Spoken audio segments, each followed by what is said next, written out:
Long, representing Robbinsdale Schools. Good evening, Karen Orcutt from Orono Schools.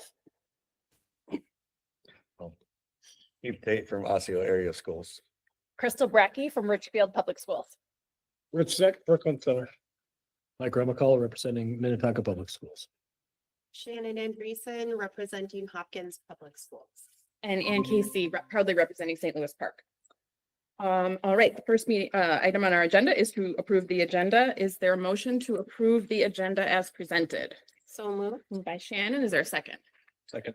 Second, I heard Karen. Any further discussion? All in favor, please say aye. Aye. Chair votes aye, and the agenda is approved.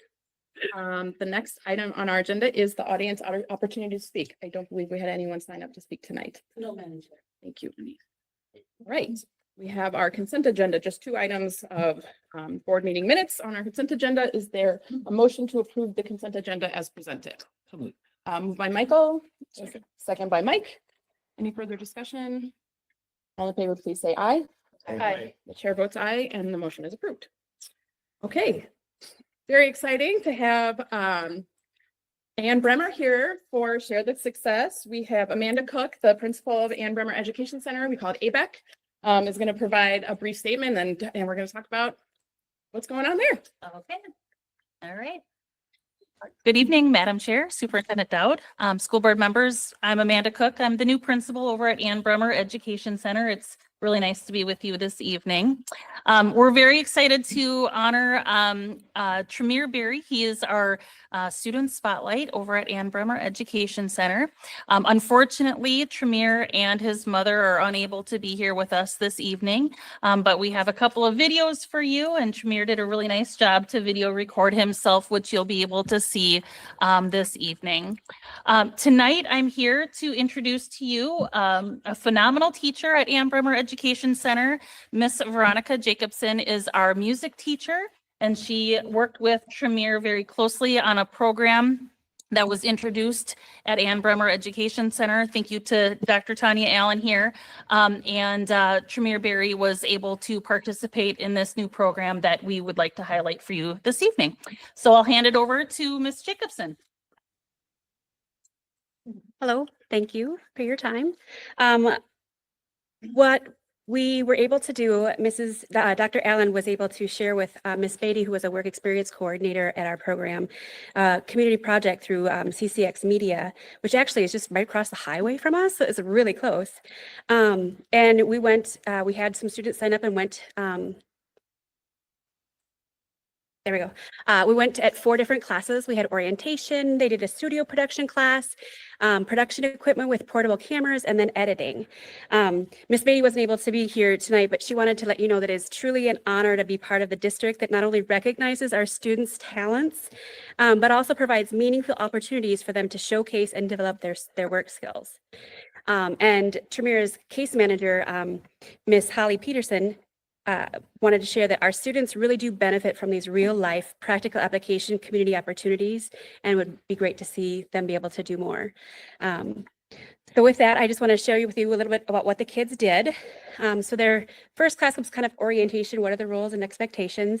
And during their studio production, the second class, the staff there at CCX was great. They were patient and they were very flexible with our students. There was another community member there, so it was kind of a different thing for our students, but it was really a great experience. They got to do hands-on training. You can see in the pictures, the big studio cameras, the sound machine, the production board. In fact, this was, I think, Tremere's favorite part was the production board, because that day they handed us scripts and said, okay, we're going to make a little video, and everybody played their part and the kids are so excited. And so when they did send us the video, I remember playing it for Tremere's class, and one of the other students goes, "What is this, dude?" And he goes, "Man, this was what I was told you. This is the thing that we did." They're like, "Oh, that's cool. I want to go next time." So it's kind of one of those things that he really super enjoyed. The second time we went, they got to use the portable cameras. The students had to break up into different teams and gather different kinds of information. Some of it was audio only, some of it was video only, and some were audio video clips that we would then use the following week to actually edit and put something together. And it was really fun because just the detail that they could go into in the 2 hours that we had, the students were just enthralled with it. And finally, we did editing, which was a lot of, again, hands-on training. They imported all of the audio, video clips. They added graphics, music, different transitions, and they created a final product. And this is the final product. Production studios, portable cameras, editing, At CCX Crate, you learn how to be a producer, a director, a camera operator, and more. Produce your own show for Cablecast on our Access channels, or volunteer on existing shows.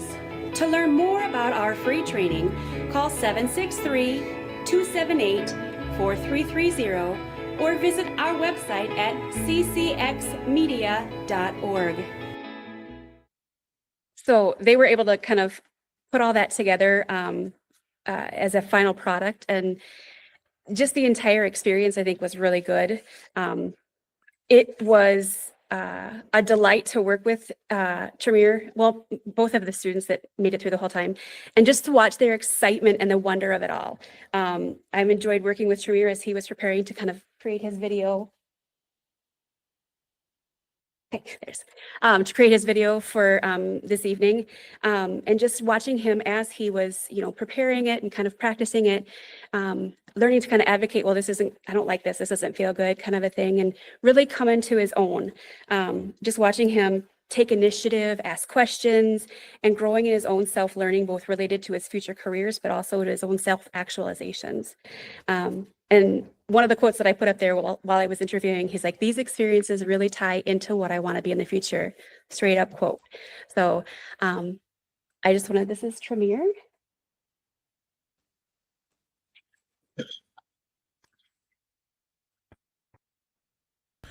Hi, my name is Tremere Berry. I'm 14 years old. I am in the 9th grade over at Ann Bremmer Education. I used to be over at NEC. After high school, I want to go to college to be a producer and screenwriter and also a scientist. I was so happy to get the go to CCX Media because it's something I actually want to do in the future. Because I want to be a producer and screenwriter, and CCX could really help. It taught me a lot, how to work behind the cameras and all that stuff. My favorite part was probably being the producer, because it gave me a chance, if I thought something was wrong, then I could just cut it off out there. I controlled when the edits popped up. Mm-hmm. So yeah, the hardest part I'd probably say was the sound, because there were so many buttons, you would get confused really easily. And I'm so glad for the experience. Oh, and there was Mr. Harlan's animation class, which I was told by CCX that if I made an animation in his animation class, I could bring it over there, and do voiceovers and stuff. So that's really cool. Yeah. One thing I'm interested in learning is how do they do the voiceovers. But besides that, I would really like to go back. It was extremely fun. And plus, it was a good experience for me because it's something I want to be in the future. Thank you. So he will get the opportunity. We are working in the beginning stages of taking another group over after spring break. It is true, all of the students who go through this program in the 7, I think, cities that it is where it is, once they go through, they can go and they can actually check out the equipment once they've been trained. And the kids are really excited because they can go over there and make their own videos, they talked about different things. But they're also very excited at wanting to bring back the cameras to do the videotaping of our own variety show that's in May. And so we have a student who's transitioning and he's going to be almost transitioned. He's like, Miss Veronica, are you sure I can come back? I'm like, yes. But I think this was a great opportunity. And if you have need any other information, it's open to all of the seven towns, cities. So, thank you very much. Thank you. Board members have any questions or comments? I have one question. I'm just given our training that we just had. I'm curious, did Tremere, did he have an expectation around this before this opportunity came up? Or did his desire to want to do this kind of go hand in hand with this opportunity? Meaning that like he was interested in this before this opportunity presented Mhm. itself. Yeah, And so he they, leaned in and the staff Mhm. kind of connected him to that opportunity. yes, he had started animation with one of our staff members at the school. And then this opportunity came up and he just totally, he is a very shy boy, young man, I should say. But to watch him kind of come out of his shell, the one day we were short on one of our own staff, he went with one of the other community members and was like totally like just right there. Like it was almost like it was second nature for him to watch. That was really awesome. Thank you. Please tell Tremere and his mom that it was wonderful to hear from him directly. So thank you so much for the video. And I just appreciate that he talked about it being extremely fun because I think it's so cool when you're just having a blast while learning something that you're really interested in and thinking, as you said, how it could connect to things that he might want to do in the future. So just please extend our gratitude to them. Will do. Thank you. No, thank you. And I mean, I was shocked when he said he was 14 because Yeah. he sounds so much older Mhm. and I have no doubt that he's going to go to college and do all his dreams. Wonderful So things. it's amazing. Please let him know that we're grateful to him and that we love seeing his video. Absolutely. Thank you for your Thank time. you all. Thank you. If you do want, there is another video. He said, just for time's sake, the one that they produced when he was producing, it is unfortunately of just myself and Miss Beatty on there to watch, but to watch him be able to kind of how they worked the cameras and stuff. If you're interested, it is on that Cool. Can you slide send for it later. over? Quick little point of privilege. Thank you for returning my billfold to here. I'm an Ann Bremer graduate. My son is, so that's a good work over there. No problem. But yeah, my billfold, thank you.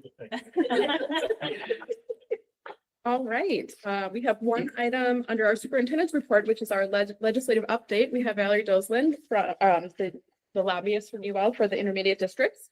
Who's going to present our proposed 2025 legislative. Great. Valerie. Good evening. Thank you, Madam Chair and members. I'm Valerie Doslin. I am the lobbyist with intermediate school districts. I might be familiar too, because I do also represent a number of other education organizations around the Capitol. Before I talk about the platform, Marcy, the superintendent, asked me to just kind of give an overview on what things have been happening. To say things have been very interesting at the Capitol is an understatement. Although I would say this week things have gotten feel much more normal.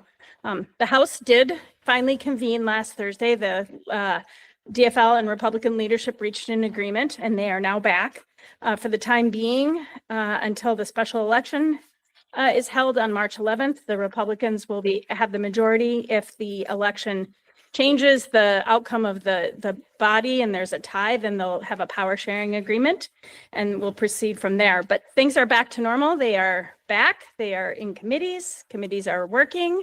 Bills are being introduced. And this week it felt very much like a normal legislative session. On the Senate side, they did have a power sharing agreement for a short time.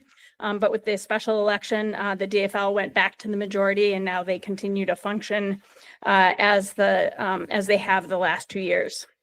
The budget outlook is mixed results. We will get an updated budget forecast on March 6th. The November forecast showed while we have a budget surplus this current biennium, it's considered to be one time, and they are very concerned about what the budget might look like in not this biennium, but in the future bienniums. And so we're hearing from a lot of legislators expressing a lot of caution about making a lot of ongoing spending decisions. But we'll get a better picture in a few weeks. The governor did come out with his budget recommendations early in session. The governor has a few spending items in the K-12 area. The governor also makes a few budget reductions in the K-12 area. Notably, the governor does propose to hold harmless on compensatory and then fund the unemployment insurance. And then I think probably one of the most significant budget item cut is a concern is he does reduce the special ed transportation reimbursement. But more to come on the outcome of that. In regards to the intermediate priorities, I believe you have a copy of the platform in your packets. And you'll note there are a number of priorities on the platform, but we really are focusing on one right now, just given the budget situation and given the nature of the things at the session. And that's ongoing funding for the intermediate apprenticeship program. So we will have introduced the bill in the Senate. It will be introduced in the House, and we are doing our best to try to meet with as many members of the committees to talk about it. We do have a hearing on this in the Senate next week. And then I would just add, because it's a new legislature, and there are quite a few members in both the House and Senate committees that have their member districts are members of intermediate. So we are doing our best to try to meet with all of them and get them to understand who the intermediates are. Something we always have to do every 2 years, but I think this year we have quite a few members who have a pretty good understanding. One is Representative Julie Green from Edina. We just met with her today. And we are working to just meet with as many members and get as much broad bipartisan support on and knowledge on the work of the intermediates. I'm available for questions. Questions?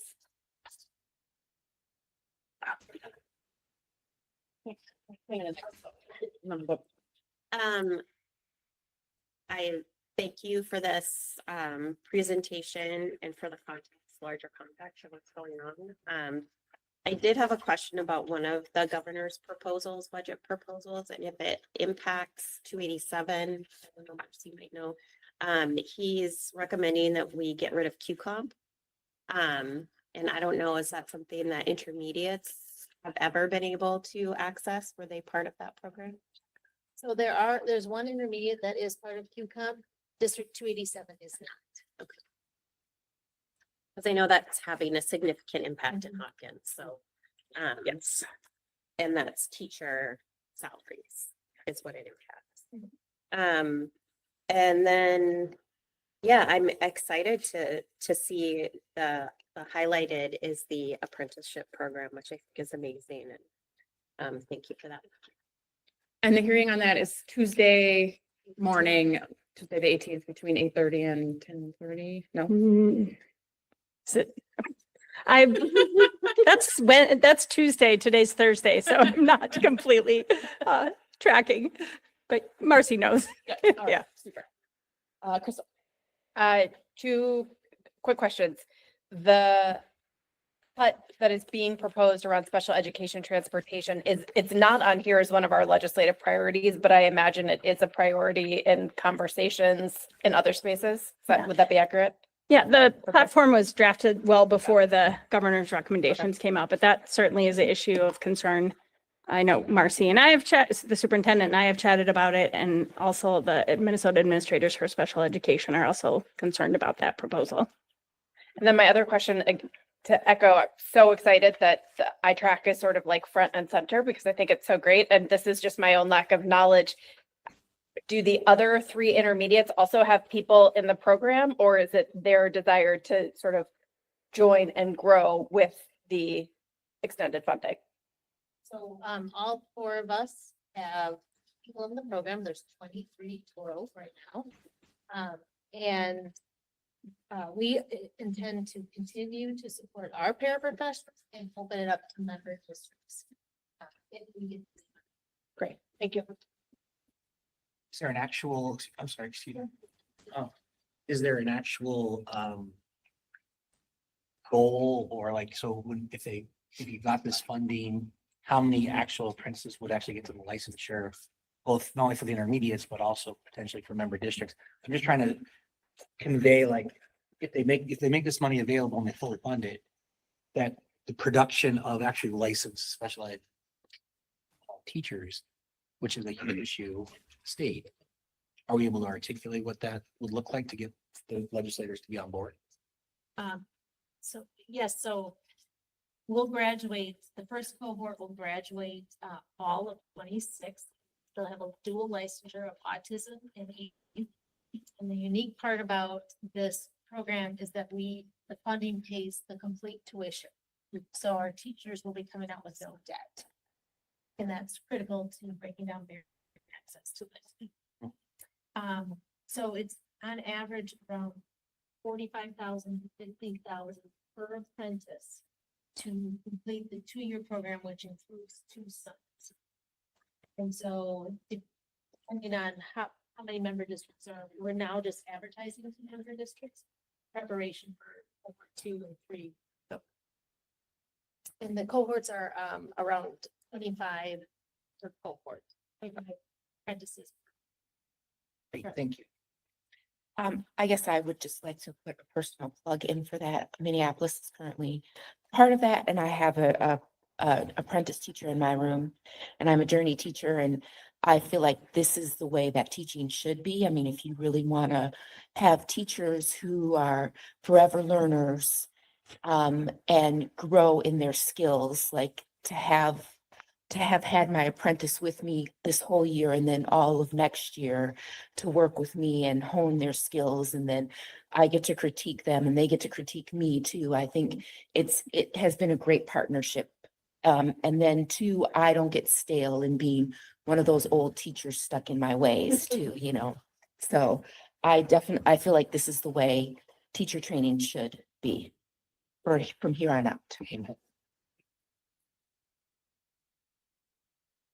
Okay, thank you so much, Valerie. Thank We you. Appreciate it and look forward to all the work you've got ahead of you. Okay, one item under our instructional report, it's our American Indian Aid Concurrence and Activities Report that is going to be presented by Tara Zachary, our Director of Equity and Inclusion.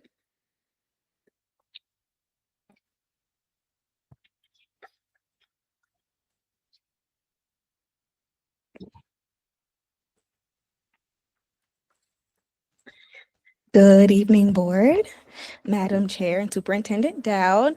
I am very pleased to present to you our American Indian Education Concurrence and Activities Report for the 2024-2025 school year. I'm also joined by our chair, Jennifer Power, APEC chair, is joining us virtually today. Jennifer was at our South Education Center Family Night, and trying to get from Richfield to Plymouth at this time was a little tricky. So she is joining us virtually and will help me close out the presentation. Go to the next slide. Oh, it's working. Yay. So here's the student count. Now this student count was produced. So as you all know, our student count fluctuates throughout the year. So this student count was produced at the beginning. This is at the beginning of the year. Our student count has changed quite a bit. We have 52 students right now that are racially identified, either primarily or secondarily as American Indian or Indigenous, and by site. The proportions are pretty much the same. Our South Education Center has most of our students that identify as American Indian Ed, and then we have another larger cohort in our care and treatment programs.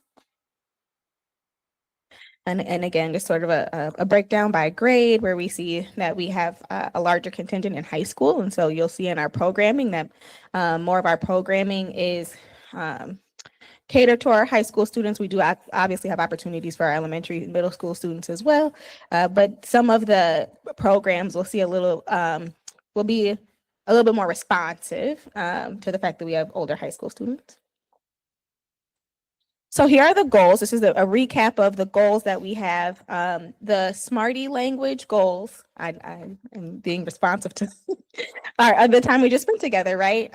They are in our full report, and so I just provided a recap. But within any American Indian education program, and the state requires goals, at least one goal in 5 specific areas. And so the first area is post-secondary preparation for American Indian students.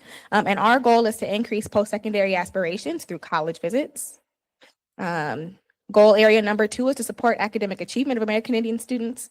And our goal is to increase literacy and academic performance with bi-weekly Indigenous author studies. And we'll talk about that. Goal area number 3 is to make curriculum relevant to the needs, interests, and cultural heritage of American Indian pupils. And so our goal around that is to review and select culturally relevant materials for the use and integration for in their classwork for our American Indian students. Goal area number 4 is to provide positive reinforcement of the self-image of American Indian pupils. And so we plan to build cultural identity and community ties through our affinity groups, student affinity groups. And then goal area number 5 is intercultural awareness. And so we plan to promote understanding and respect across cultures. So you'll see in our programming that we're trying to, that this is the progress that we'll share with you. And these are the 5 goals that are driving the work that we've been doing with our students and families for the last 7 months. So our progress. We don't have our student chair here this evening, but I figured I would bring you all the students in the other ways, and that is through these photos. So in December, we planned a trip to the Science Museum, and this was an interesting trip. We planned to see the We Move, We Stay exhibit. That is a permanent exhibit at the Science Museum. And we were very collaborative with the Science Museum, and our students were excited. We were very excited. And then the trip, and even more so, the Science Museum, we were going to have lunch, and there was all of these like wonderful things. And the Science Museum sent us an email. Our field trip was on Thursday. On Monday, they sent an email saying the We Move, We Stay exhibit was closed for maintenance, scheduled maintenance. And so we shared that with our students. We said, do you want to wait? Do we want to wait until it's open again? They're like, no, we want to go. Like, we'll go. And luckily, one of our staff, and we're just expressing sort of our distress during this time, and one of our staff says, oh, I know some folks at the Science Museum. And so you'll see here in the top right photo and in the bottom left photo that doesn't seem like your normal Science Museum like environment. Because the We Move, We Stay was closed and our students were going there specifically for it, our District 287 connections got us to go downstairs into the archives, and their Indigenous education specialist walked our students through and showed us some of the archives and artifacts that are in the We Move, We Stay. Super cool experience for our students. And so what turned out to be kind of frustrating for staff turned out to be a great opportunity for our students, because they said, no, we want to go. And so we pivoted and we were flexible, and the students had a really great time. So we polled our students, because that is a part of our goal, is that we were going to survey our students about the efficacy and the planning of the events and how they felt about them, so we can be responsive to them. And they responded pretty well. That they were generally satisfied. What they were dissatisfied by, when we looked at the qualitative data, is that lunchtime was a little messy. So we were a little unorganized around the food there. We will be better next time. The cafe is not open on Thursdays. At the Science Museum, the cafe is open on Fridays, and we've learned. And we've learned, and so we will be better. But I want to draw your attention to the graph on the bottom right there. Would you like to see more events like this one? And general satisfaction? Yeah. They enjoyed it, and so we will continue to take them places and do more events like this. Do we think that this aligns with our goals? And they said yes, or somewhat. And then on the top there, again, how would you rate your general satisfaction? And they're all somewhat satisfied. No one was unsatisfied, really. It was primarily the food, and we'll work on that. So the progress for our next goal area is the affinity groups. And here we're really focusing on 2 of our 5 goal areas. And that is the academic achievement and cultural identity. And so we've blended literacy and academic performance in with some Indigenous author studies. And we're convening our Indigenous students together. And so they've been listening to audiobooks and then participating in some, and they will either color while they're listening to audiobooks, or we've also provided different sort of kits, whether that's beading or drum making.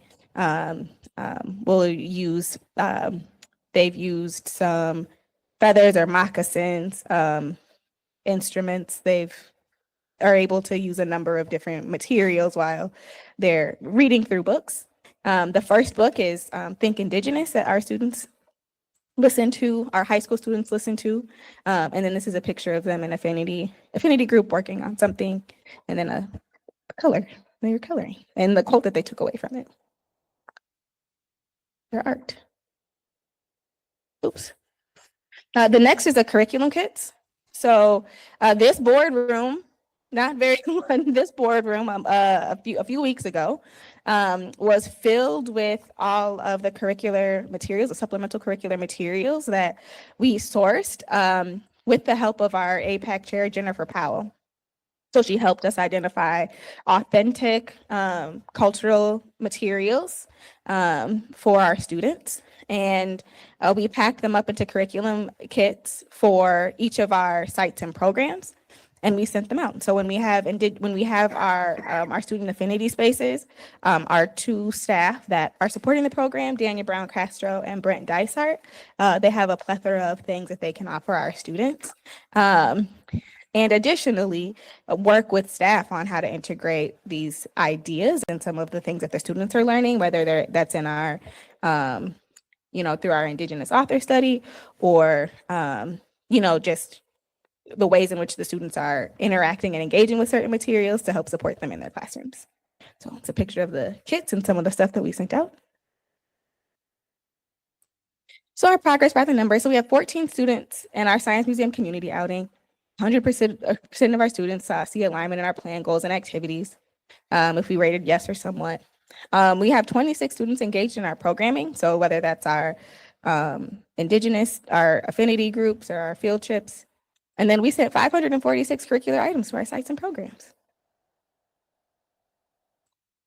All right, so I am gonna pass it off now to our APAC chair, Jennifer Powell. She's gonna tell you about some of the work that she's been doing as chair and connecting with more families and what we plan to do for the rest of the year. Hello. Nice to not see you all, but nice to be here. We are very excited to keep working with these affinity groups, getting the kids active and able to work with some of those supplies that Kiara was just explaining to you, and reading stories of their culture is so important, and to watch how they are able to progress through those groups and how we're able to help them means the world.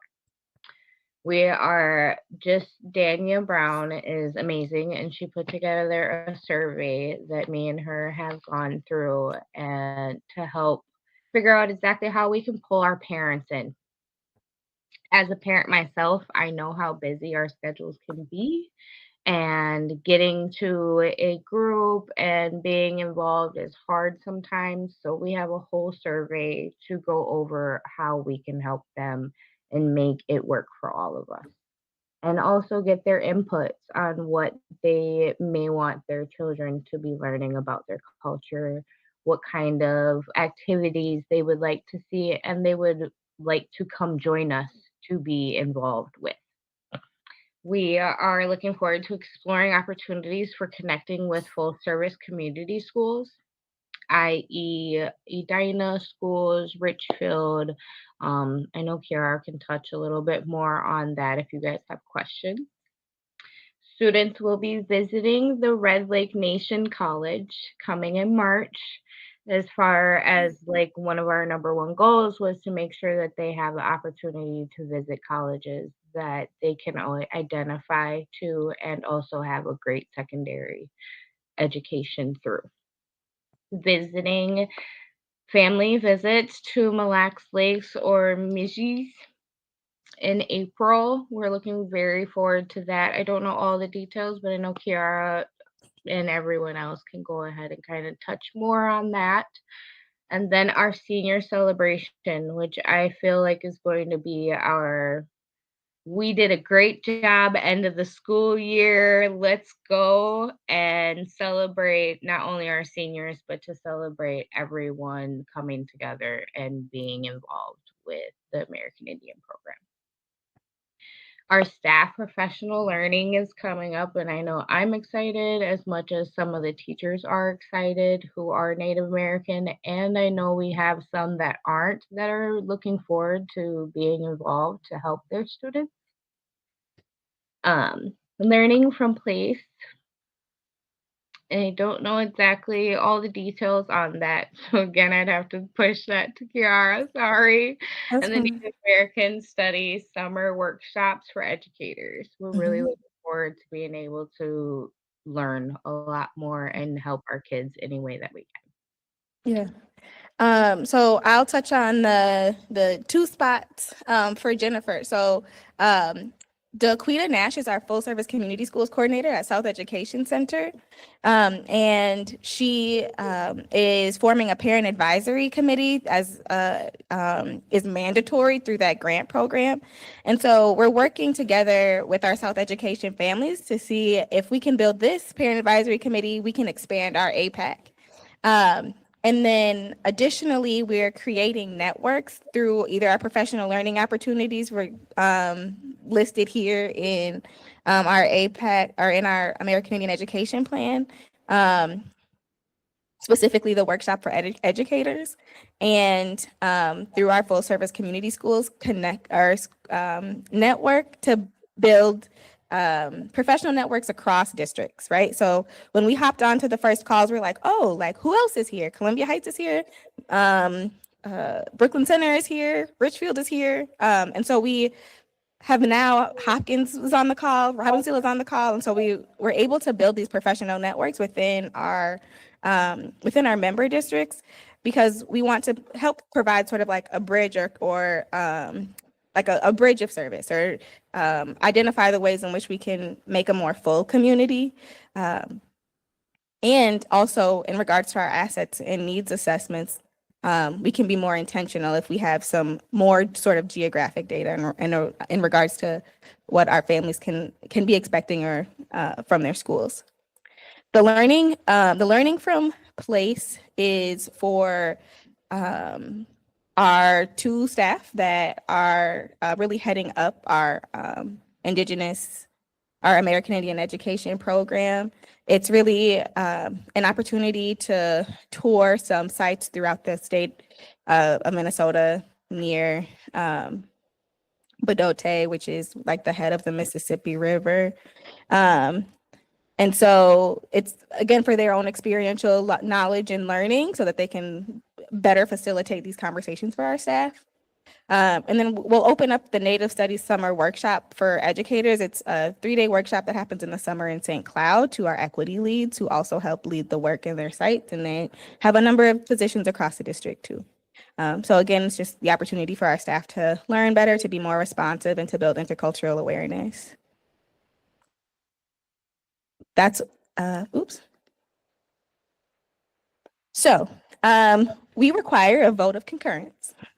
So on February 4th, our APAC initiated a vote of concurrence for the American Indian Education Plan. Our students and parents said that, yeah, we are doing the work of the plan. They feel like we're making adequate progress. And so now we require board action for the vote of concurrence for the American Indian Education Plan. Any questions? Yes. Thank you for this. Mhm. It looks really exciting, and I love that you are showing us real-time feedback from your students that and staff is and really appreciate it. So one thing I have a question about is the curriculum kits and the goal of provide Yeah, the curriculum relevant to needs, interests, and cultural heritage. Mhm. I'm wondering what kind of overlap is there between kind of the regular curriculum, social studies that's happening in classrooms and what we know about American Indian history and also current culture. Because I know that that's often what we hear from our Native American students is that what's being taught in the classroom can be damaging to their cultural heritage and identity. Yeah, and that's a part of our review, right? Is that one, Indigenous students, American Indian students, and people are still here, and so to only be seen in the historical, like you said, is very damaging. Which is why we believe that while there are some historical texts, that there are also texts in the present. But a main part of our review is to find out what is happening, what is going on in our classrooms, and what are the resources that our teachers have access to. It was mandatory, but a part of our first step in reviewing that is Indigenous Peoples Day, where we had to help facilitate an hour of either professional learning or educational opportunities for all staff and students. And so we spent times really with either our equity teams or building leadership teams to help them design that. And so there was definitely some overlap and alignment between what we built into the curriculum kits and what they had access to. While we couldn't be everywhere all the time, I think a lot of the questions for staff was like, this isn't an everyday thing. We're doing this because this is mandated, but I would like to learn how to do this more. And so building that intention through things like our inclusion calendar and making sure that they have access there. This summer, when we had funds from the Anti-Bias and Trauma Informs grant, we purchased other curricular materials that could be used by anybody in our American Indian education funds. It's restricted use, right? It's specifically for our American Indian education students, and we recognize that there is a gap, and so we purchased some other things. But that does definitely speak to the reason why we need professional learning for all of our teachers, so that we can better support them within that integration. Thank you. Do we have any tribal relationships then that we're building?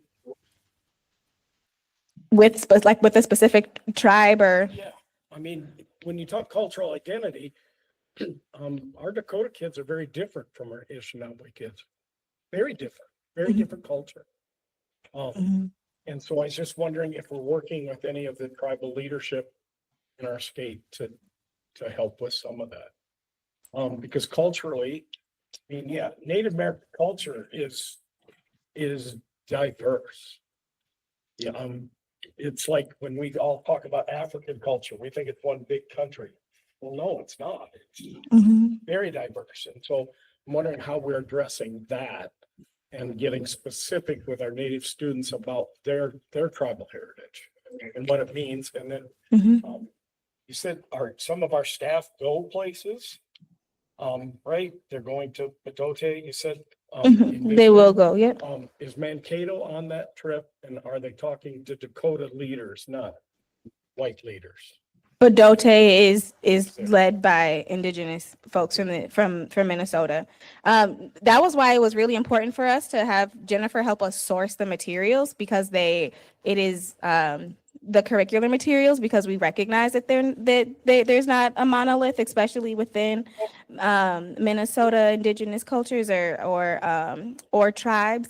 As far as relationships with tribal leaders go, no, we're working on those because we're working on them because some of our students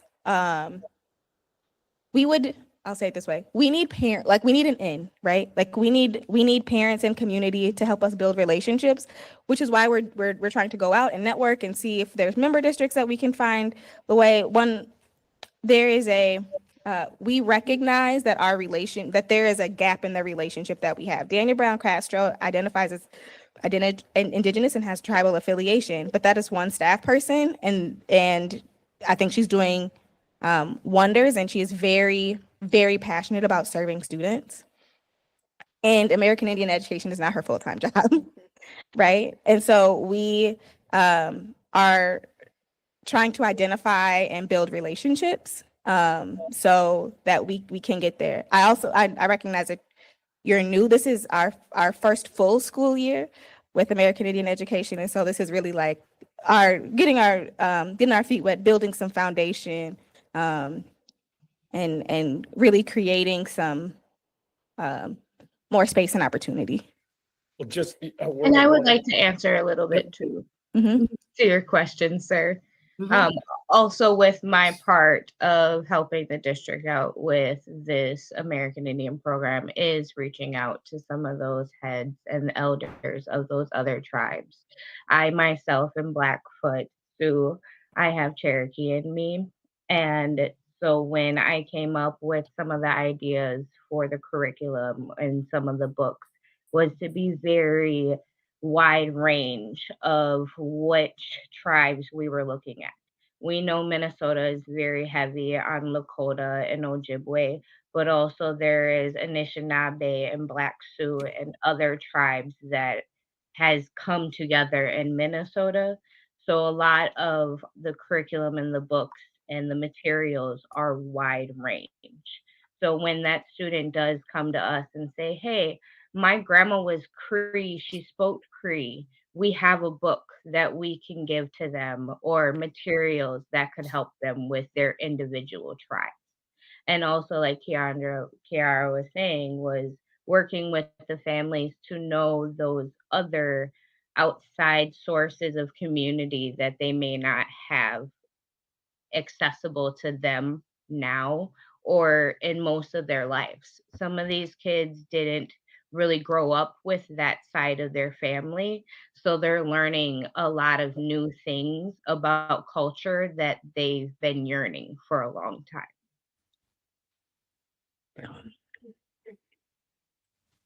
So I've had an opportunity to go on this Badote training, and it's about this.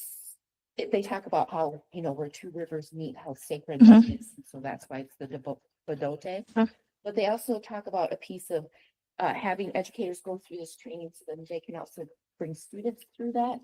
Have sometime in the future, thinking about possibly bringing students on a trip like that where they can go to the different sites throughout the state and talk about their culture.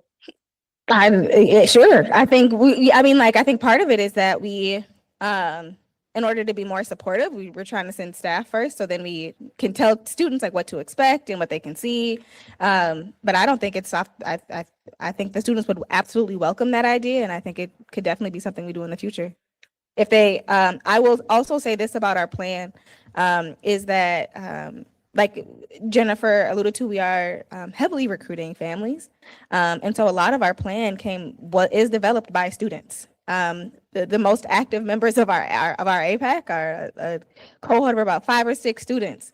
And so we were very responsive to what the students wanted. And so I think that they would, maybe it's not an opportunity that they know that they can take. And so I think if we shared it with them and our staff shared their experience, they would absolutely say, put it on the list. Winnie, would you go back to the goals slide real quick? It was at the early part of the presentation. I think it's like slide 3, 4. Thank you.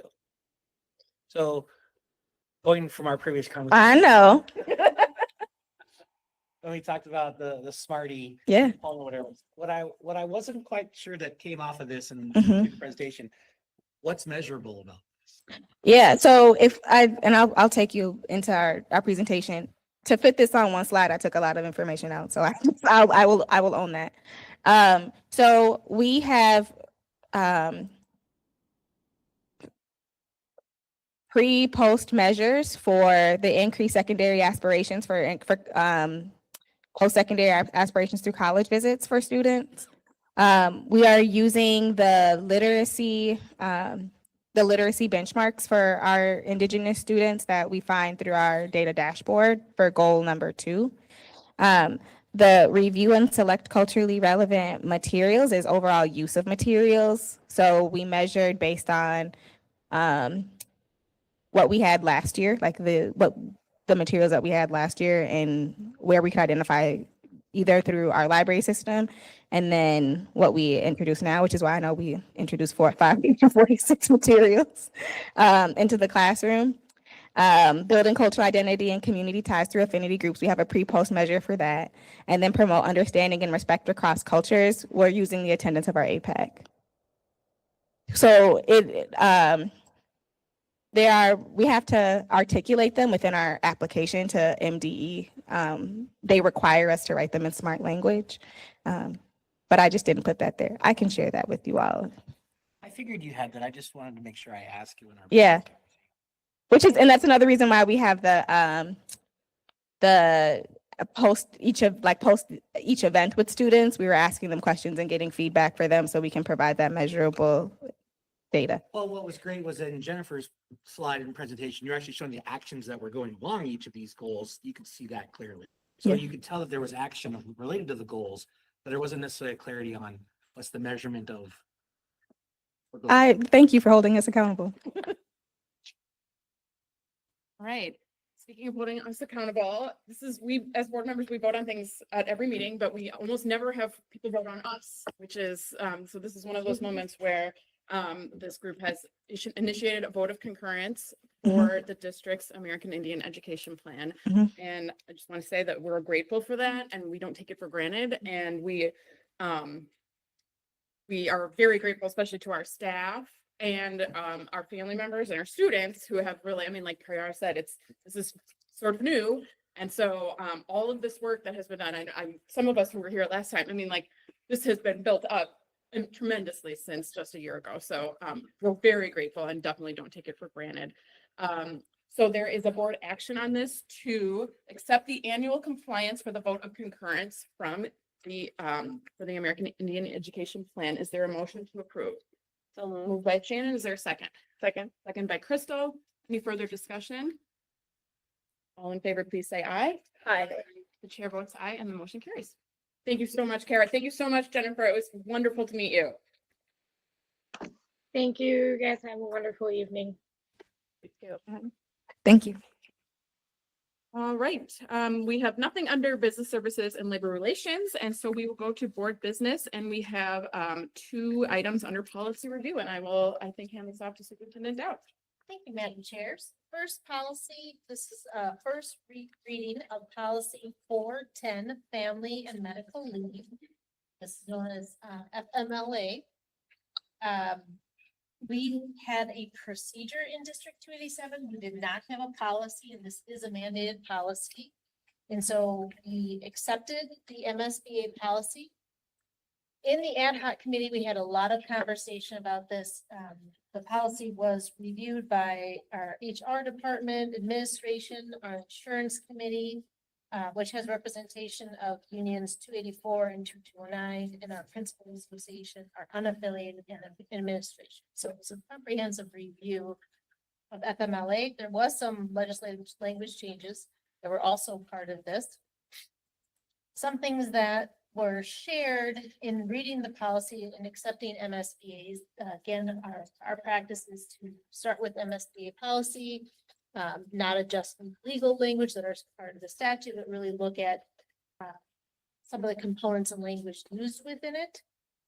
So in one of them, the committee talked about changing the word son or daughter to child or children and not making it gender specific.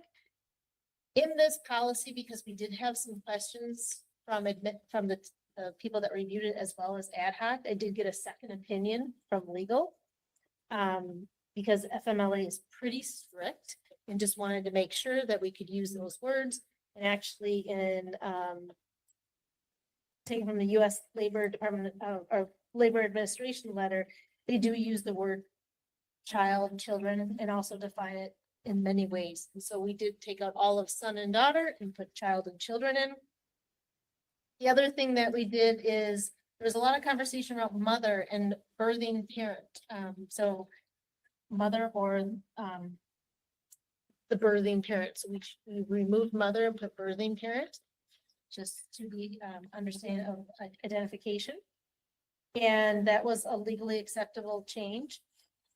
And then there was other feedback around the very strict definition of marriage and versus a committed relationship.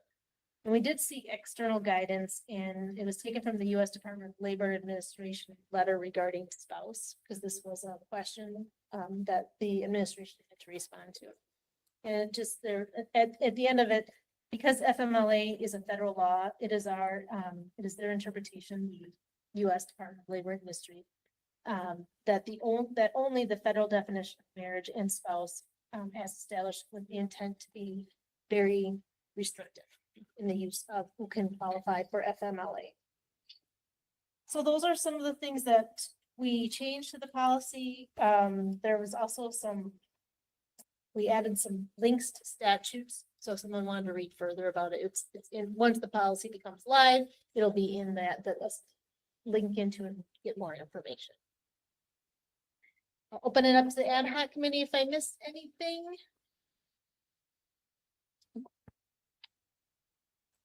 Otherwise, I'm open for questions or feedback after, for the first read, in preparation for the second read, next board meeting.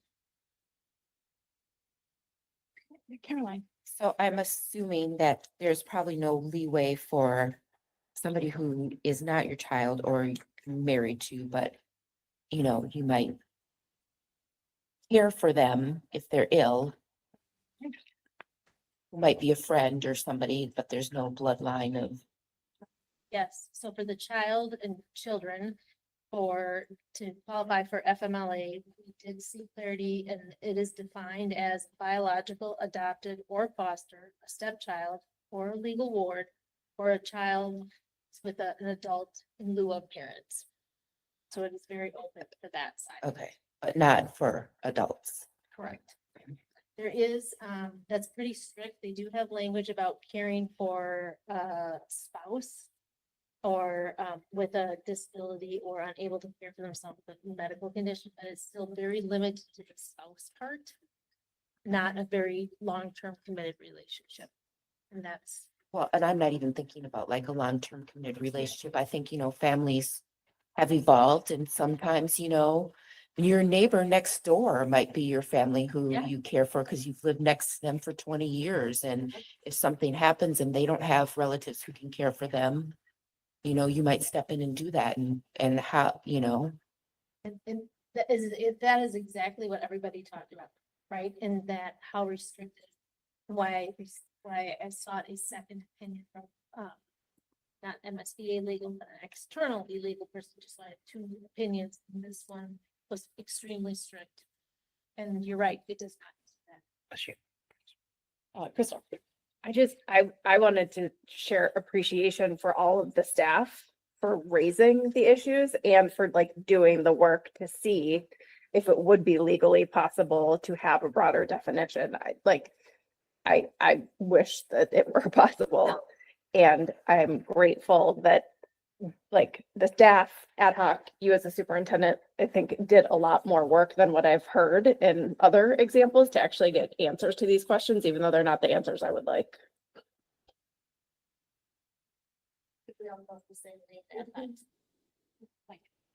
Quick question, section 4A, number 1, letter, oh, I lost it. C.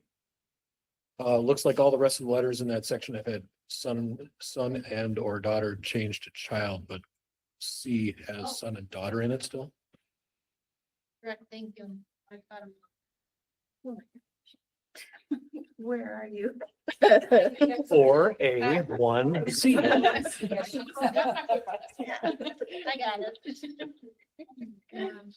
Thank you for that. Got it, okay. Yep. Super. Okay, I will bring it back for a second read with 4A1C change. All right. The second policy that's before you on a second read, or a first read, excuse me, is policy 417. The name of this policy is called chemical use and abuse. And our chemical health counselors said we no longer use the word abuse because it hasn't, understanding that there's intention around the misuse of it, and addiction. And that abuse means, could reference that you're an abuser of drugs, versus and someone who's addicted. And that is choice, it has choice language in it. So, the counselors reviewed it, our chemical health, our human resources, admin, and our wellness committee, which again has all union representations, unaffiliated. Everybody agreed to change this to chemical use and misuse, which is more the term that's used in addiction. So what you will see is that, we had a procedure, we did not have a policy, so that's why we accepted MSBA's. Throughout the policy, we changed abuse to misuse, and if you see something I missed, please let me know. Yeah.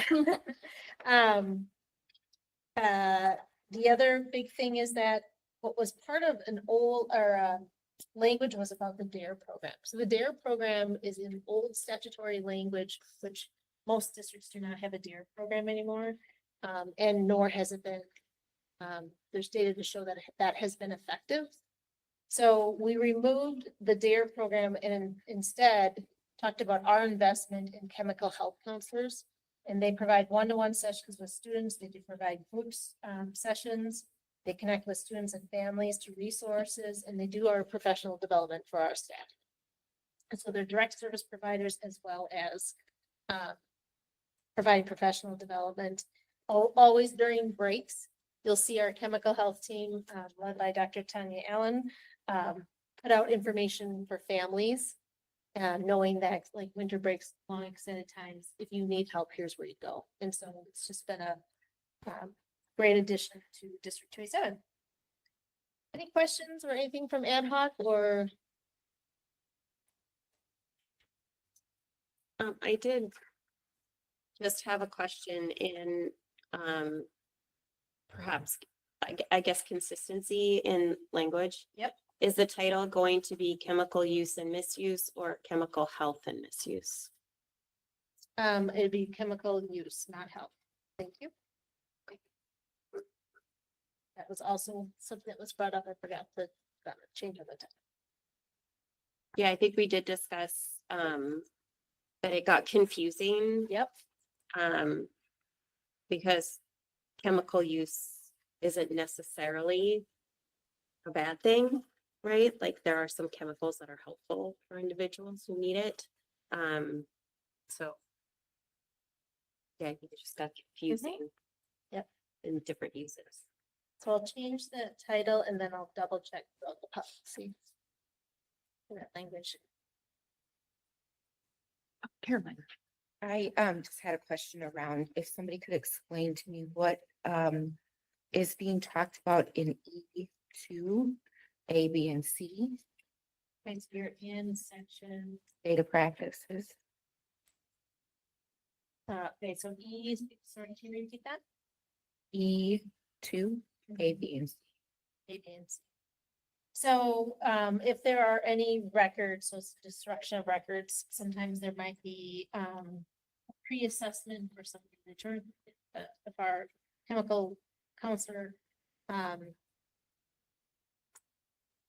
if they're doing any kind of paperwork around it and we destroy those records, we had conversations about not making that part of the CUME record, not carrying that along with the student. That is, if they get referred to something that's not going to become part of the CUME unless there is a major concern that needs to be for any students moving from one district to another. So this is new required legal language. The statute changed around destruction of records. Could be like your, also your teacher files and notes, meeting notes. Just really trying to determine when that's going to be destroyed or not. Did that answer? What kind of, because then I'm kind of wondering about this, when the student is no longer enrolled in the district piece. So.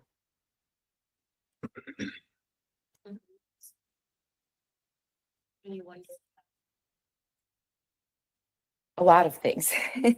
So that's why I just was asking for an explanation to kind of narrow down, like, are we, once we refer them to the program, then they're no longer enrolled, or can they be referred to a program and be enrolled? Or is this like once they graduate, now the district no longer needs this information on them? Yes, all of the above. Okay, It is all of the above. So one thing we talked about with the bigger policy under record retention is that if you hold that record for a year, you either need to destroy it or make it part of the CUNY record. And so there is an overarching one, and there's one about chemical health. And that's 6 months after termination speed to destroy. Shorter timeline, that's additional record. so termination is more broad. Yes, right. It probably could have been written well, better by attorneys. Yes, right. Anything else on that one? Right, this is the first read, so we'll see it again. Okay, next, thank you Superintendent Dowd and the ad hoc committee and all of the staff and folks who have put in input into this. I think a lot of work. Okay, board reports. The only announcement I have would be the reminder that the next Get on the Bus is not until April. So mark your calendar now. April 15th is the Get on the Bus event for itinerant services, which I think is going to be great. So please sign up with Juanine if you plan on attending. And similarly, the local 2209 board lunch meeting is scheduled on Tuesday, April 22nd, 1 p.m. at the DSC, and we also have a virtual option.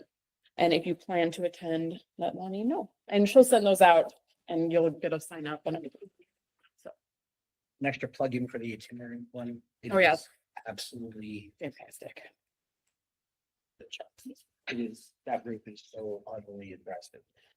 Not that anyone isn't, I'm just saying like, but what we got when I did it last year, it was just, And this will be, the next one will be targeted to deaf and hard of hearing in our collaboration member district. It'll be an exciting one. and when we were talking about access, right, when we were talking about sort of the expectations of, this is really the aim of access. And what that team does in trying to provide access is. So if you haven't had a chance to see that, I would definitely recommend it. For sure. The AMSB Connections newsletter is attached to the board agenda. There is an article in there about the governor's bill and some of the hold harmless, but the compensatory things that Valerie was talking about earlier. So I direct you to that. I don't think I have anything else. So once we're on the table, does anyone have anything to share? Yeah, Dan.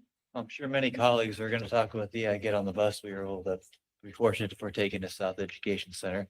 In Ridgefield, really just thank you to everyone. I know my board colleagues in Wayzata were very intrigued by the conversations and presentation we received on augmentative and alternative communication. They found that very fascinating, and just to see those instructional methods in action was really compelling for all of us to see what the students are up to, including some work with 3D printing and all that. So really thankful to the students for all their hard work. I mean, and being able to conference with them, engage with them, see our teachers and all those sorts of activities they get to do just really means a lot. So thank you for making those things possible.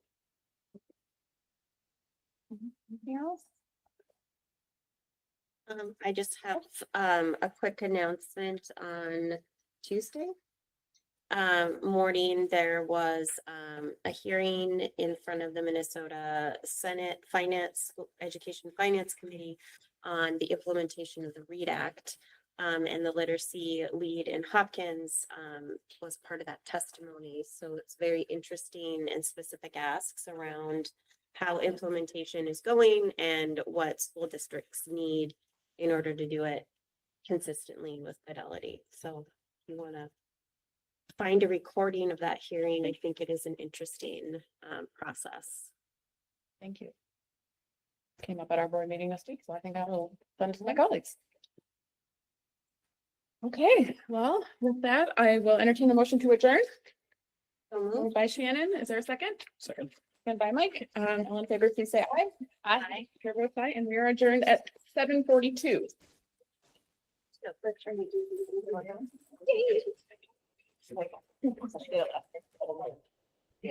Great. I, well, I'm teaching all grade levels right now.